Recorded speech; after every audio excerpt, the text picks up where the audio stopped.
আল্লাহ তাআলা পবিত্র কুরআনুল কারীমে বলেন, ইন্নাল্লাযীনা আমানু ওয়া আমিলুস সালিহাতি কানাত লাহুম জান্নাতুল ফিরদাউসি নুজুলা। ইন্নাল্লাযীনা আমানু, নিশ্চয় যেই সমস্ত মানুষ ঈমান এনেছে, ওয়া আমিলুস সালিহাত, এবং যারা আমলে সালেহ করেছে, শুধু আমলের কথা বলা হয় নাই, আমলে সালেহ যারা করেছে। আল্লাহ তাআলা বলেন, ইন্নাল্লাযীনা আমানু ওয়া আমিলুস সালিহাত কানাত লাহুম জান্নাতুল ফিরদাউসি নুজুলা, আমি ওই সমস্ত ব্যক্তিদেরকে জান্নাতুল ফিরদাউস নসিব করব। তাহলে পরকালে জান্নাতুল ফিরদাউসের জন্য আল্লাহ তাআলা কয়টা কথা বললেন? দুইটা কথা বললেন, ঈমান এবং আমলে সালেহ, ঈমান এবং আমলে সালেহ। তাহলে বুঝে থাকলে বলুন, দুনিয়ার জমিনে শান্তির জন্য কয়টা জিনিস? একটু কথা বলতে হবে বাজান, কয়টা জিনিস? পরকালে শান্তির জন্য কয়টা জিনিস? দুইটা জিনিস। কি একই জিনিস নাকি ভিন্ন রকম, ভিন্ন ভিন্ন? একই জিনিস, একই জিনিস। সেটা হলো দুনিয়ার সুখের জন্য ঈমান এবং আমল, পরকালে সুখের জন্য ঈমান এবং আমল। দুনিয়ার সুখের জন্য ঈমান এবং আমল, পরকালে সুখের জন্য ঈমান এবং আমল। এখন প্রশ্ন হচ্ছে, কোন আমল এবং কোন ঈমান আমাকে দুনিয়াতে মুক্তি দিবে, দুনিয়াতে শান্তি দিবে, পরকালে মুক্তি দিবে, পরকালে শান্তি দিবে? এমন কোন ঈমান, কোন আমল? এইখানে আমরা যারা আছি সবাই তো ঈমানদার, সবাই তো আমরা আল্লাহকে বিশ্বাস করি, সবাই তো আমরা আল্লাহ তাআলাকে মেনে নেই, কিন্তু এরপরেও আমরা শান্তি পাচ্ছি না। তাহলে আমাদের ঈমানের মধ্যে কোনো প্রকার কমজোরি এবং দুর্বলতা আছে কিনা একটু খতিয়ে দেখা দরকার। 7 জিনিসের নাম হলো ঈমান। এই মাদ্রাসার ছোট ছোট মক্তবের ছাত্রদেরকে জিজ্ঞাসা করলে তারা সুন্দর করে বলে দিবে, আমানতু বিল্লাহি ওয়া মালাইকাতিহি ওয়া কুতুবিহি ওয়া রুসুলিহি ওয়াল ইয়াউমিল আখির ওয়াল কদরি খাইরিহি ওয়া শাররিহি মিনাল্লাহি তাআলা ওয়াল বা'সি বা'দাল মাউত। আজকে বড় আফসোস এবং দুঃখের বিষয়, আমরা আমাদের সন্তানদেরকে সায়েন্স শিখাই, আর্টস শিখাই, কমার্স শিখাই, হায়ার ম্যাথ, ফিজিক্স, কেমিস্ট্রি সব কিছুই শিখাই। উচ্চ শিক্ষার জন্য বাংলাদেশের শিক্ষার গণ্ডি পেরিয়ে তাদেরকে স্কলারশিপের জন্য তাদেরকে বাহিরে পাঠায়। কিন্তু আফসোসের জায়গার ঠিক না, আফসোসের সীমা নাই। যেই জায়গায় শান্তির জন্য আমি আমার সন্তানকে উচ্চ শিক্ষার জন্য বিদেশে পাঠাইলাম, আমার সন্তান বাহির থেকে উচ্চ শিক্ষায় শিক্ষিত হয়ে বড় ডক্টরেট অর্জন করে বাড়িতে এসে বৃদ্ধ বাবা মাকে বৃদ্ধাশ্রমে পাঠায়, এমন নজির আছে কিনা? আপনি যদি আপনার সন্তানকে ঈমান শিখাইতে পারতেন, আপনি যদি আপনার সন্তানকে আল্লাহ তাআলাকে চিনাইতে পারতেন, আপনার সন্তান অবশ্যই আপনাকে চিনতো, এক মুহূর্তের জন্য আপনাকে ভুলতো না। কারণ যে ব্যক্তি আল্লাহকে চিনবে ওই ব্যক্তি মা বাবাকেও চিনবে। যে ব্যক্তি মা বাবাকে চিনবে না, আল্লাহকে চিনবে না, ওই ব্যক্তি মা বাবাকেও চিনবে না। অতএব সন্তানকে ঈমান শেখানোর জন্য, আপনি সন্তানকে ঈমান শেখানোর জন্য এই মাদ্রাসাগুলোতে প্রয়োজন আছে কি নাই? এই মাদ্রাসাগুলোর কেমন প্রয়োজন? এই মাদ্রাসার ছোট ছোট বাচ্চারা তারা ঈমানে মুজমাল, ঈমানে মুফাসসাল বলার সাথে সাথে, জিজ্ঞাসা করার সাথে সাথে তারা বলে দিবে। কিন্তু আপনি আমি এতদিন কাটিয়ে দিলাম, ঈমানের পূর্ণাঙ্গতা কয়টা জিনিসের মধ্যে? আমার বয়স 30-40 হয়ে গেল, এখন পর্যন্ত ঈমানের পূর্ণতা কি জিনিস আমরা বুঝতে পারলাম না। এখন পর্যন্ত ঈমান কি জিনিস বুঝতেই পারলাম না। ওই ঈমান যদি আমরা অর্জন না করি তাহলে আমরা শান্তি পাবো কিভাবে? 7 জিনিসের নাম হলো ঈমান। প্রথম কথা হলো আল্লাহকে বিশ্বাস করা। আল্লাহকে কিভাবে বিশ্বাস করবে? আল্লাহ তাআলার উপর এইভাবে বিশ্বাস করা যে তার সাথে কাউকে শরীক করা যাবে না। শিরিক মুক্ত ঈমান আল্লাহ তাআলার জন্য আনতে হবে। আল্লাহ তাআলার সাথে কারো শরীক নাই, একমাত্র সৃষ্টিকর্তা আল্লাহ। সকলে বলেন, আমাদের সৃষ্টিকর্তা কে? একমাত্র আল্লাহ তাআলা সৃষ্টিকর্তা। যখন যা কিছু প্রয়োজন সব কিছু আল্লাহ তাআলা আপনার আমার জন্য ব্যবস্থা করেন, এর উপর বিশ্বাস করা, আল্লাহ তাআলার উপর বিশ্বাস করা। আমানতু বিল্লাহি ওয়া মালাইকাতিহি, ফেরেশতাদের উপর বিশ্বাস করা।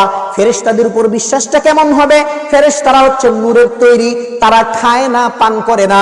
যাদেরকে যখন যেইভাবে যেই কাজের জন্য আল্লাহ তাআলা রেখে দিয়েছেন কিয়ামত পর্যন্ত তারা ওই কাজের জন্যই তারা নিযুক্ত থাকবে, এক মুহূর্তের জন্য তারা কাজ থেকে কোনো বিচ্যুতি ঘটবে না। 3 নাম্বার হলো ওয়া কুতুবিহি, আসমানি কিতাব সমূহকে বিশ্বাস করা। আসমানি কিতাব সমূহের মধ্যে সর্বশ্রেষ্ঠ কিতাব হলো 4খানা। এই 4খানা কিতাব হলো তাওরাত, ইনজিল, জাবুর, কুরআন। মুফাসসিরিন ইকরাম বলেন 104খানা আসমানি কিতাব রয়েছে। এই 104খানা আসমানি কিতাবের মধ্যে যা কিছু রয়েছে এর এক সমষ্টি হলো তাওরাত, জাবুর, ইনজিলের এই 3 কিতাবের মধ্যে রয়েছে। এই 3 কিতাবের মধ্যে যা কিছু রয়েছে এর মুলাক্কাস, এর সারসংক্ষেপ এই কুরআনুল কারীমের মধ্যে রয়েছে। আর কুরআনুল কারীমের মধ্যে যা কিছু রয়েছে এর সংক্ষেপে আল্লাহ তাআলা সূরা ফাতিহার মধ্যে সবকিছু বর্ণনা করে দিয়েছেন। আর সূরা ফাতিহার মধ্যে যা কিছু রয়েছে এই সূরা ফাতিহার এক আয়াতের মধ্যে সবকিছু এসে গিয়েছে। সেই আয়াতটা হলো ইয়াকা না'বুদু ওয়া ইয়াকা নাস্তাঈন। সূরা ফাতিহার সাথে সূরা ফাতিহা এত গুরুত্বপূর্ণ কেন? আমরা প্রত্যেকটা নামাজের মধ্যে সূরা ফাতিহা পড়ি কিনা? সূরা ফাতিহা ছাড়া কোনো নামাজ হয় না। জানাজার নামাজ ছাড়া আপনি ফরজের 4 রাকাত, ফরজের মধ্যে শুরুর 2 রাকাতে সূরা ফাতিহা বলতে হয়, শেষের 2 রাকাতে সূরা না মিলাইলেও কিন্তু সূরা ফাতিহা বলতে হয়। সূরা ফাতিহা কি জিনিস? এর মধ্যে দেখেন কি একটা সম্পর্ক আল্লাহ তাআলা তৈরি করে দিয়েছেন। বান্দা যখন নামাজের মধ্যে দাঁড়ায়, সূরা ফাতিহা যখন পাঠ করে নামাজের মধ্যে বান্দার সাথে আল্লাহ তাআলার কথোপকথন হয়। আল্লাহ তাআলার কথোপকথন হয়। বান্দা যখন বলে আলহামদুলিল্লাহি রাব্বিল আলামিন, আল্লাহ তাআলা বলেন হামিদানি আব্দি, ফেরেশতাদেরকে ডেকে বলেন ও ফেরেশতারা দেখো বান্দা আমার প্রশংসা করেছে। বান্দা যখন বলে আর রহমানির রহিম, আল্লাহ তাআলা তখন বলেন আসনা আলাইয়া আব্দি, ও ফেরেশতারা দেখো বান্দা আমার গুণ বর্ণনা করেছে। বান্দা যখন বলে মালিক ইয়াউমিদ্দিন, আল্লাহ তাআলা তখন ফেরেশতাদেরকে ডেকে বলেন মাজ্জাদানি আব্দি, যে এই বান্দারা আমার বরত্ব মহত্ব বর্ণনা করেছে। এরপরে বান্দা যখন বলে ইয়াকা না'বুদু ওয়া ইয়াকা নাস্তাঈন, এই আয়াতটা দেখেন কতটুকু। এই আয়াতের প্রথমাংশে বান্দা বলতেছে ইয়াকা না'বুদু, ওয়া আল্লাহ আমরা তো তোমার ইবাদত করি, ওয়া ইয়াকা নাস্তাঈন তোমার কাছেই সাহায্য চাই। আমরা বলেন আমরা ইবাদত করি কার? আরো জোরে বলেন কার? আমরা ইবাদত করি আল্লাহর, সাহায্য আল্লাহর কাছে চাই। অন্য কোন বাবার কাছে গিয়ে আমরা সাহায্য চাই না, কোন মাজারে গিয়ে আমরা সাহায্য চাই না, কোন মানুষের গিয়ে আমরা সাহায্য চাই না। আমরা আল্লাহ তাআলার ইবাদত করি, আবার আল্লাহ তাআলার কাছেই সাহায্য চাই। যখন এই আয়াতটা বলি আল্লাহ তাআলার সাথে সাথে বলেন ইয়া আব্দি মা তাসআল, এ বান্দা তুমি কি চাও, কি চাও বান্দা তুমি কি চাও। এটা বলার পর আল্লাহ তাআলা শিখাইয়া দিলেন বান্দা তোমাকে যদি চাইতে বলি তুমি হয়তো দুনিয়ার কোনো কিছু চাইবা, দুনিয়ার নাজ নিয়ামত চাইবা, দুনিয়ার সুখ বিলাসিতা আরাম খুঁজবা। এই জন্য আল্লাহ তাআলাই বললেন বান্দা না তুমি দুনিয়া চাইও না, দুনিয়া ক্ষণস্থায়ী, দুনিয়া শেষ হয়ে যাবে, দুনিয়ার পর আখিরাতের পরকাল জীবনটা পড়ে আছে। এই জন্য আল্লাহ তাআলাই আদর করে মায়া করে শিখাইয়া দিলেন যে বান্দারে তুই অন্য কিছু চাস না, তুই আমার কাছে চা। ইহদিনাস সিরাতাল মুস্তাকিম, যে আল্লাহ আপনি আমাকে সিরাতে মুস্তাকিম দান করেন। তো বলতেছিলাম যে ইয়াকা না'বুদু ওয়া ইয়াকা নাস্তাঈন, এই আয়াতের মধ্যে সবকিছু আছে। এই সবকিছু সমস্ত কিতাবগুলোর কথা যে এক আয়াতের মধ্যে চলে আসছে, এই 104খানা আসমানি কিতাবের উপর বিশ্বাস করা। শুধু কেমন বিশ্বাস হবে ভাইরা আমার, একটা ছোট্ট কথা দিয়ে বুঝাই। আপনি কুরআনুল কারীমের সব কিছু মানলেন, একটা আয়াত মানলেন না, সেটা কি জিনিস? আপনি বললেন যাকাতের বিষয়টা আপনি মানলেন না, উদাহরণস্বরূপ বলতেছি শুধু যাকাতের কথাটা মানেন নাই, সবই মেনেছেন। আল্লাহ তাআলা বলেন যদি তুমি একটা আয়াতকে অস্বীকার করো, পুরা কোরআন শরীফ অস্বীকার করো নাই, একটা আয়াত, একটা যাকাতের বিধানকে তুমি অস্বীকার করলা, আল্লাহ তাআলা বললেন সাথে সাথে তুমি কাফের হয়ে যাবা, কুফরের মধ্যে প্রবেশ করবা, কেননা ঈমানের পূর্ণতা তোমার মধ্যে আসবে না। এই জন্য ঈমানকে পরিপূর্ণ করার জন্য আল্লাহর আসমানি কিতাবগুলোকে বিশ্বাস করা, আমাদের সব কিতাবের উপর বিশ্বাস রাখতে হবে, কিন্তু মানতে হবে কোরআন, অন্য কিছু নয়। মানতে হবে কি? আরেকটু আসতে বলেন। মানতে হবে কোরআন। কোরআন কিভাবে, যেইভাবে, যেই পথে আমাদেরকে চলতে বলে ওইভাবে, ওই পথে আমাদেরকে চলতে হবে। তাহলে প্রথম বিশ্বাসের কথা বললাম আল্লাহ তাআলার উপর বিশ্বাস। আমানতু বিল্লাহি ওয়া মালাইকাতিহি ওয়া কুতুবিহি ওয়া রুসুলি।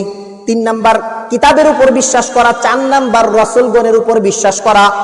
সমস্ত নবীগণদেরকে বিশ্বাস করা, তারা মাসুম, আল্লাহ তাআলা তাদের থেকে কখনো কোনো পাপ সংগঠিত করার নাই। ওয়া রুসুলিহি ওয়াল ইয়াউমিল আখির, এবং পরকালকে বিশ্বাস করা, আখিরাতকে বিশ্বাস করা। ওয়াল কদরি খাইরিহি ওয়া শাররিহি মিনাল্লাহি তাআলা, এবং ভালো মন্দ যা কিছু হয় সব কিছু আল্লাহ তাআলার পক্ষ থেকে হয়, এর উপর বিশ্বাস করা। ওয়াল বা'সি বা'দাল মাউত, মৃত্যুর পরে আবার আপনাকে আমাকে আল্লাহ তাআলার সামনে দাঁড়াইতে হবে, এই কথার উপর বিশ্বাস করা। এই কয়টা জিনিসের বিশ্বাসের নাম হচ্ছে কি?